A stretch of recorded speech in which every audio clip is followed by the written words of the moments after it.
Aquarius. January 20th to February 18th. Aquarius at their best are independent, progressive, and idealistic. Aquarius at their worst are violent, obstinate, and lonely.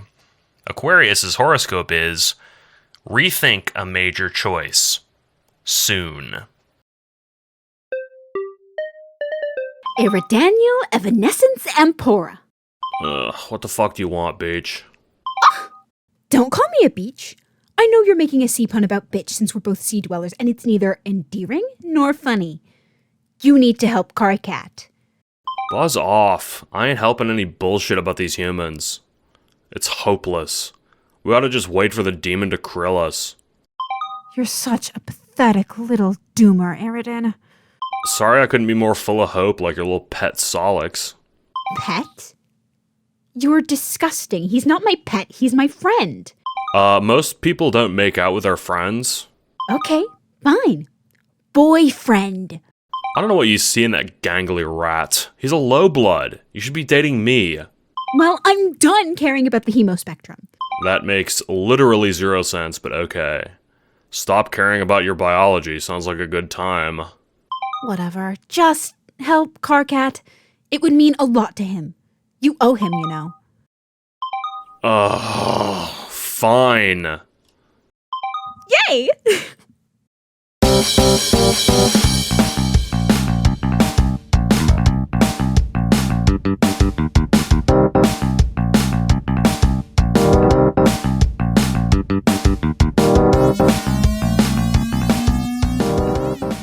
Name's Eridan. Eridan Ampora, High Inquisitor and Fleet Master of the Alternian Galactic Navy.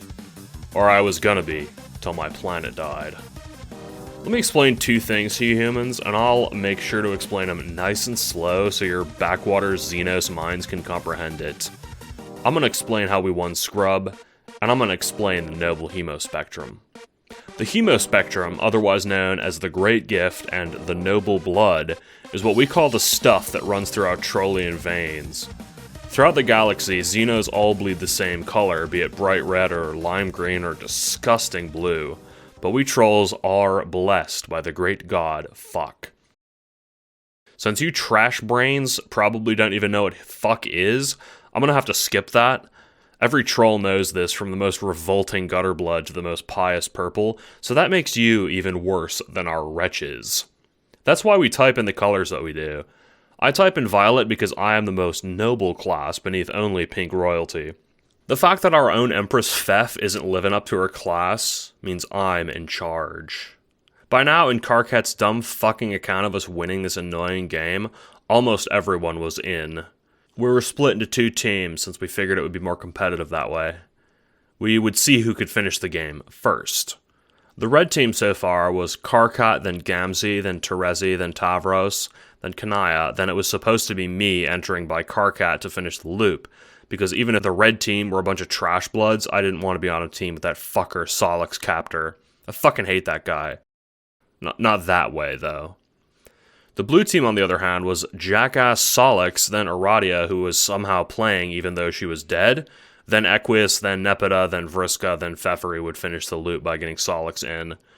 So imagine my shock when I entered the game. See, I used to think that Karkat must be at least purple blood from the way he bossed us around and whipped us into shape, but I learned recently he's nothing but a disgusting mutant blood. His blood is red. Red. Candy red. Not even like rust red like a respectable slave would have. It's fucking gross. It's lucky a gutter blood mutant had me to help him do Operation Regisurp, otherwise we'd all be dead by now. Worthless. You've probably heard a lot about that, haven't you? The plan to kill the Black Queen without having to lift a finger? Won't be surprised to learn that was spearheaded by me. The plan was a big mess of political bullshit, basically. Karkat dealt with most of that shit, but I was the one doing all the heavy lifting. Let me dumb it down for you Xenos reading this.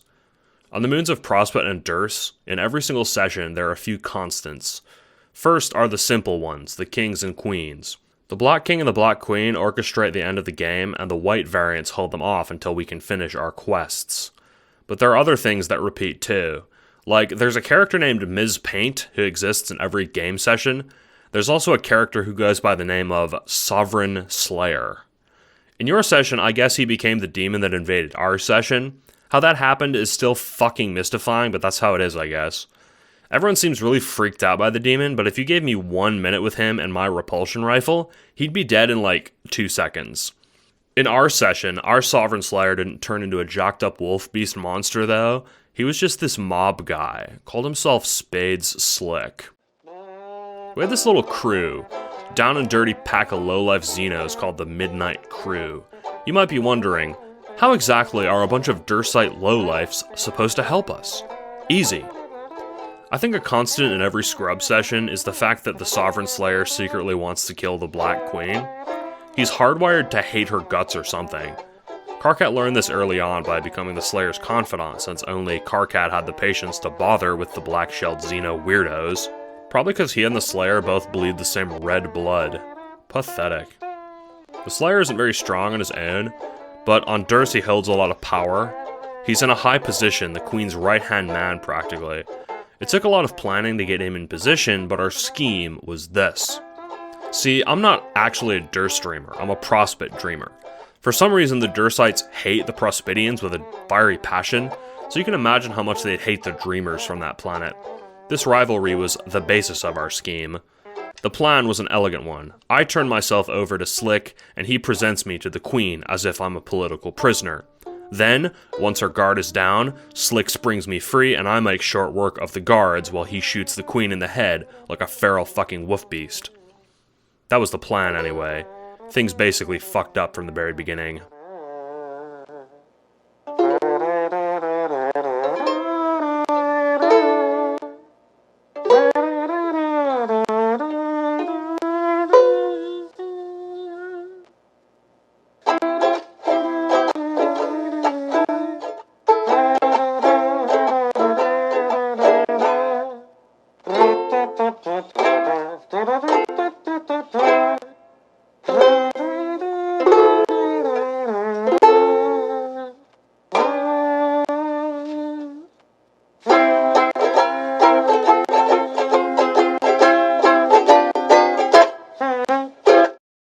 See, the prisoner idea would have worked if not for the fact that Dursites hate Prospidians so much that they essentially have a murder-on-sight policy, which extends to the Dreamers.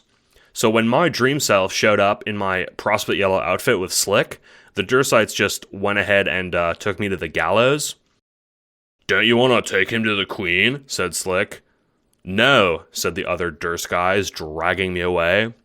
So instead of having an ace in the hole once the assassination was underway, we had to accelerate plans just a little, which was fine by me. Slick undid my cuffs and we took turns killing guys. I used my repulsion rifle to blow hells through their torsos while he jumped from guy to guy slitting throats. All in all, it was pretty fun. On the way to the throne room though, we hit a little snag. See, Slick was having second thoughts. When I said the Sovereign Slayer hates the Black Queen, I mean he hates her, like romantically. In retrospect, I shouldn't have expected that some dirty Xeno like him to follow through our end of the bargain. To make a long story short, I did my part. I cleared out the guards with my rifle, but he couldn't take the shot. He held his gun out like he was gonna do it in that long hallway leading up to her throne, but she ran away while he watched. That would have been embarrassing enough, but when I took aim and tried to shoot her myself, he kicked the rifle out of my hands, chasing after her. By the time I grabbed my weapon, he was gone. Last I heard, they were hurtling towards Skya, no doubt to be intercepted by a portal to fuck knows where. After the semi-botched assassination attempt, I was contacted by 2 people. The first was our benefactor, someone who'd been helping us 12 from the sidelines. "Hello, Mr. Empora. Could you please tell me how the assassination attempt went?" "I don't know. Nothing went according to plan, but I guess the BQ is gone. As long as she's out of the picture, it doesn't matter." "Excellent. Do not worry, Slick's failure to kill the Black Queen is all part of the plan." "It is?" "I need her alive for a certain project of mine, you see. Slick, too." "Okay. Glad it all seemed to work out then. What's next?" "The next step of the plan is to finish the game like normal. You'll play a role in this, naturally, but you have a special task to keep your eye on during your final battle." The final battle with the Black King, you mean?" "Yes. You have to ensure Aradia Megiddo stays alive. Aradia? The slave-blooded bitch in the robot body? Yes. Okay, I trust you, Doc, but forgive me for asking. Why? As mentioned, she's a trash blood who's not even technically alive. No, she is of low station, but her survival is important to a certain plan I've been cooking up. Okay. Think of it like this, Eridan. I have a garden that I am tending. I will soon no longer be able to tend it. I am hiring Miss Megiddo as the gardener due to her unique properties. That suits her station, does it not? I have no particular affection for the low blood myself, but she is required for my plan to function. Makes sense. Keep the gutter blood robot alive. Fine. Excellent. I will speak to you soon. Yeah, I don't really get Doc's instructions, but following them all seem to work out for us. Vriska seems to think that he's evil or some shit, but I don't really care about that. As far as I'm concerned, if evil means always getting what you want, then call me fucking diabolical. Speaking of Vriska, she hit me up next. Eridan. The fuck do you want? Last I heard, you want nothing to do with me. You're lucky I don't kill you for breaking up with me. Blah blah blah. Get in line, dipshit. Everyone wants to kill me these days. I feel like your ex-kismises should get first dibs, but whatever. For now, all that shit is on hold anyway. What do you want? I need a favor. You know Aradia? Yeah? Everyone's obsessed with her lately. Lottie fucking da. During our final fight with the Black King, I'm going to be preoccupied with planning and scheming and being a great big hero. I need you to make sure Aradia doesn't survive. That's rich, coming from you. Weren't you the one who killed her in the first place? Yeah, I guess it didn't take. Okay, normally I'd be into some BS assassination plot, but there's two reasons that's not gonna fly. Number one, you're a top-tier cunt who I hate, and now that you're not even my kismesis, I hate you double. Number two, I can't. I already told someone else I'd make sure she lived. Who? Who asked me to make sure she lived? Doc. You're gonna regret helping him, Eridan. You're paranoid as shit. He's helping us. Everything he's done has been to tip us off about shit we need to do. He's the one who got Karkat and Slick together to execute the plan against the Black Queen. He's the one who's been watching our backs. He's the one who tipped Aradia off where we could find the game in the first place. So jump out of my ass for wanting to do him a favor. Fine. We will see, won't we? Editor's note. Hey, what does that word mean? Kismesis? I thought that olive blood shit-stained Nepeta explained that to you. Editor's note. Well, she did, but I haven't had an actionable example, I guess. We'd have love, so I get that. Is it like love? This is a waste of time. You're lucky Fef asked me to do this for you mindless monobloods. You might have love like we do, but on Alternia, we have something called despise. It's not like regular hate, where someone is annoying or mean. It's a special hate. It's when, like, someone is so opposed to your beliefs or worldview that it gets you off. Vriss and I used to despise each other, and we used to be kismesises, which is the quadrant denoted by the spade. Now, though, we're nothing. See, we used to have this rivalry. There was a game called Flarp that she and I played, fearsome live-action roleplay. It was a game where you pretended to be a character and beat the shit out of people with magic powers. In retrospect, I guess it was kind of a good way to train for Scrub. A lot of us played it. Vriska, though, she was, like, obsessed. I played every day, but she would make spreadsheets and charts and shit. She was dedicated. Probably because she needed fresh corpses for her mom. Editor's note. Wait, what? Don't interrupt me. Anyway, we had this Flarp rivalry, and over time it became despise.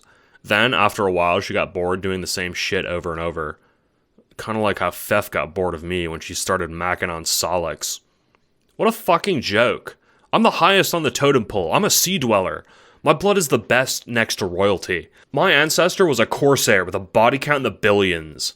Now, in this day and age, girls have the nerve to think I'm boring. Editor's note. Maybe girls would like you more if you didn't call people things like shit blood. I told you to not fucking interrupt me, Zeno. I'd kill you for that if you were here with me. Ugh. On Alternia, filling my quads seemed so fucking important, but now that we're stuck in this fuck-forsaken meteor, I can see it was all just a shitty waste of time. No one is gonna love me, be fond of me, despise me, or even be austere. It's a waste of time. Hopeless. We're all doomed, and I'm starting to think the only way to do anything about it is to speed our doom up. Maybe you should try the same. Editor's note. Good evening. I hate to interrupt such a cheerful account of the Trolls Scrub session, but I feel I should clarify a few things to our human viewers. If it wasn't obvious, this is Dr. Scratch. I don't believe I've made your acquaintance directly. I hope Karkat forgives me for my intrusion into this document, but Eridan Ampera is a bad ambassador of the concepts he is feebly trying to articulate.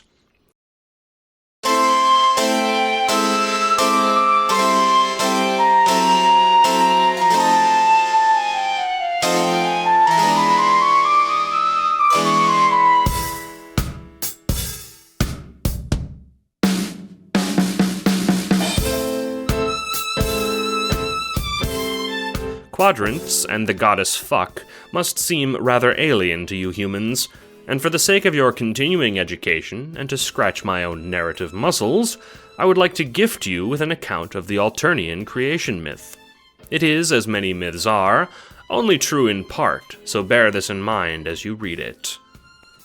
Before existence, there was Fuck, the primal god. Her touch brought the galaxy into being, and all the Xenos inside it, and in the center he placed his most noble garden of all, Alternia. Upon Alternia he placed the Lussi, alabaster beasts built to be the caretakers of her most noble race, the Trolls. With the last of her power, Fuck took the soil from the ground and water from the sea to breathe life into her final creations, the progenitors.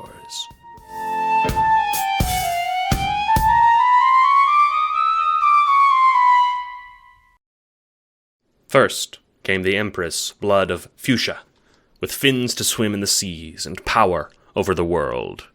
Next came the Master, blood of Violet, with fins to swim alongside the Empress and be her right hand. Next came the Priest, blood of Purple, without fins, to rule the land according to his better's decrees. Next came the Strong, blood of Indigo, with powerful arms to mold the world. Next came the Wise, blood of Cobalt, with a mind smart and sharp enough to control their lessers. Next came the Diligent, blood of Teal, to organize and maintain what their betters had made. Next came the Mother, blood of Jade, to care for others with compassion. Next came the Hunter, blood of Olive, to corral and hunt the beasts of the earth. Next came the Betrayer, blood of Lime, a foe to pollute their ranks, a challenge to overcome. Next came the Psychic, blood of Gold, a being full of energy to be used at the disposal of their betters. And next came the Workman, blood of Brown, to work the soil that they took their blood's color from. And finally came the Slave, blood of Rust Red, to be at the disposal of the rest. After the 12 had assembled, each in order of importance, Fuck gave them the first matriarch, a grub for them to give their seed to and flourish on the land.